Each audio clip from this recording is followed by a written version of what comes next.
ಮಾನ್ವಿ ಪಟ್ಟಣದ ನಡೆದಾಡುವ ದೇವರು ಎಂದೇ ಪ್ರಸಿದ್ಧರಾಗಿದ್ದ ಅನ್ನಮಯ್ಯ ಆಂಧ್ರದ ಕರ್ನೂಲ್ ಜಿಲ್ಲೆಯ ಪೊನ್ನಾಕಲ ದಿನ್ನಿಯ ಲಿಂಗಾರೆಡ್ಡಿ ಮತ್ತು ಲಕ್ಷ್ಮೀ ದೇವಮ್ಮ ದಂಪತಿಯ 6 ಪುತ್ರರಲ್ಲಿ 4ನೇ ಮಗನೇ ಅನ್ನಮಯ್ಯ ತಾತ ಎಂದೇ ಪ್ರಸಿದ್ಧರಾಗಿರುವ ಟಿ ಕೊಂಡಾರೆಡ್ಡಿ 19ನೇ ವಯಸ್ಸಿನಲ್ಲಿ ಕ್ರಿಸ್ತಶಕ 1941ರಲ್ಲಿ ಕುಟುಂಬ ತೊರೆದು ಮಾನ್ವಿಗೆ ಬಂದ ಇವರು ಪಟ್ಟಣದಲ್ಲಿ ಮೌನಿಯಾಗಿ ತಿರುಗಾಡಿದರು. ಅನ್ನಂ ಎನ್ನುತ್ತಿದ್ದರಿಂದ ಅನ್ನಮಯ್ಯ ತಾತ ಎಂದು ಜನ ಕರೆಯಲಾರಂಭಿಸಿದರು. ನಾನಾ ಪವಾಡ ಸೃಷ್ಟಿಸಿ 60ನೇ ವಯಸ್ಸಿನಲ್ಲಿ ಲಿಂಗೈಕ್ಯರಾದರು. ಅಂದಿನಿಂದ ಪಟ್ಟಣದ ಜನ ಪ್ರತಿ ವರ್ಷ ನ 28ರಂದು ಅನ್ನಮಯ್ಯ ತಾತನ ಜಾತ್ರಾ ಮಹೋತ್ಸವವನ್ನ ಬೆಟ್ಟದ ಗವಿಯಲ್ಲಿ ಆಚರಿಸಿಕೊಂಡು ಬರ್ತಿದೆ. ನಂಬಿದ ಭಕ್ತರಿಗೆ ಬೆಟ್ಟದ ಗವಿ ಅನ್ನಮಯ್ಯ ತಾತ ಕೈ ಬಿಡಲ್ಲ ಎಂದು ಭಕ್ತರ ಪ್ರತೀತಿಯಾಗಿದ್ದರಿಂದ ಪ್ರತಿ ಅಮಾವಾಸ್ಯೆಗೆ ಭಕ್ತರ ಸಮೂಹವೇ ಹರಿದು ಬರುತ್ತೆ. ರಾಯಚೂರು ಜಿಲ್ಲೆಯ ಮಾನ್ವಿ ಪಟ್ಟಣದ ಬೆಟ್ಟದಲ್ಲಿರುವ ಅನ್ನಮಯ್ಯ ತಾತನವರ ಜಾತ್ರೆ ಗೌರಿ ಹುಣ್ಣಿಮೆಯ ಸಮಯದಲ್ಲಿ ಜಾತ್ರೆ ನಡೆಯುತ್ತದೆ. ಇನ್ನು ಪ್ರತಿ ಅಮಾವಾಸ್ಯೆಯೆಂದು ಭಕ್ತರು ಹೆಚ್ಚಿನ ರೀತಿಯಲ್ಲಿ ಬರುತ್ತಿದ್ದರಿಂದ ಮಾಜಿ ಶಾಸಕ ರಾಜ ವೆಂಕಟಪ್ಪ ನಾಯಕರು ಭಕ್ತರಿಗೆ ಪ್ರಸಾದ ವ್ಯವಸ್ಥೆ ಮಾಡುತ್ತಿದ್ದಾರೆ. ಅದಕ್ಕೆ ಮುಖ್ಯ ಕಾರಣ ಮಾಜಿ ಶಾಸಕ ರಾಜ ವೆಂಕಟಪ್ಪ ನಾಯಕ ಅವರ ತಂದೆ ಅಂಬಣ್ಣ ನಾಯಕ ಅನ್ನಮಯ್ಯ ತಾತ ಕೃಪಾಶೀರ್ವಾದ ಇರುವುದರಿಂದ ಜಾತ್ರೆ ಕಾರ್ಯಕ್ರಮ ಸೇರಿದಂತೆ ಭಕ್ತರ ಇಚ್ಛೆಯಂತೆ ಕಾರ್ಯಕ್ರಮ ಮಾಡಿಕೊಂಡು ಬಂದಿದ್ದಾರೆ ಎಂಬ ಇತಿಹಾಸ ಇದೆ.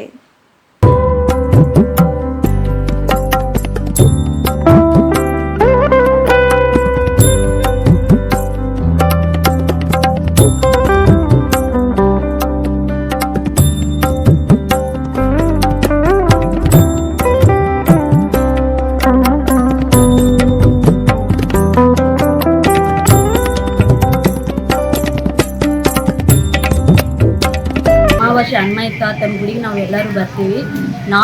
ನಮ್ಮ ಕುಟುಂಬಸ್ಥರು ಬರ್ತಾರೆ. ಇಲ್ಲಿ ನಾವು ಅನ್ಕೊಂಡು ಕೋರಿಕೆಗಳೆಲ್ಲ ನೆರವೇರ್ತವೆ.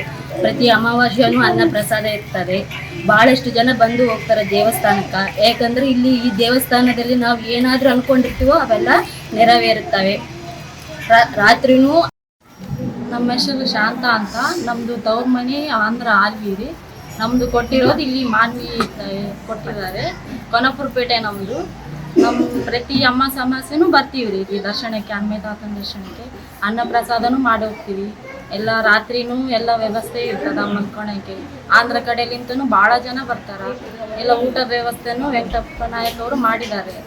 ಎಲ್ಲ ಚೆನ್ನಾಗಿದೆ ರೀ. ನಮಗೂ ಎಲ್ಲ ನಂಬ್ಕೊಂಡಿದ್ದೇನು ಎಲ್ಲ ಈಡೇರಿದೆ. ಭಕ್ತಿಯಿಂದ ಮಾಡಿದ್ದೀವಿ. ನಾವು ನಮ್ಮ ಅತ್ತೆ ಮಾಮವರು ಅಜ್ಜ ರಮೇಶ್ ಅಂತ ರಾಯಚೂರು ತಾಲೂಕು ಡಿಸ್ಟ್ರಿಕ್ಟ್ನಲ್ಲಿ ತಾತ ಅಜ್ಜ ಮತ್ತು ನಮ್ಮ ತಂದೆ ತಾಯಿಗಳಿಂದ ಈ ಒಂದು ದೇವಸ್ಥಾನಕ್ಕೆ ಬರ್ತಾ ಇದ್ವಿ. ಸೊ ತಂದೆ ತಾಯಿಯವರಿಗೆ ಆ ಸಂದರ್ಭದಲ್ಲಿ ತೀರಿ ಹೋಗ್ತಿದ್ರು. ಸೊ ತಾತ ಮಾಡ್ಕೊಂಡ ಮೇಲೆ ನಮ್ಮ ಹೆಸರು ರಮೇಶ್ ಅಂತ ಇತ್ತು. ಸೊ ಇಲ್ಲಿ ನಾವು ಅಂದ್ಕೊಂಡಿರ್ತಕ್ಕಂಥ ಎಲ್ಲ ಕೆಲಸಗಳು ಸದಾ ನೆರವೇರ್ತವೆ. ಪ್ರಾಮಾಣಿಕವಾಗಿರ್ಬೇಕು. ಬಟ್ ಈಗೆಲ್ಲ ಚೆನ್ನಾಗಿದೆ ವ್ಯವಸ್ಥೆ ಎಲ್ಲ.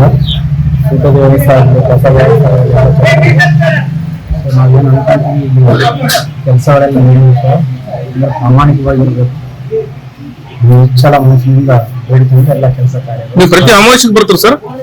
ಪ್ರತಿ ಅಮಾವಾಸ್ಯೆಗೆ ಬರ್ತಾರೆ. ಕುಟುಂಬ ಸಮೇತರಾಗಿ ಬರ್ತಾರಾ ಸರ್?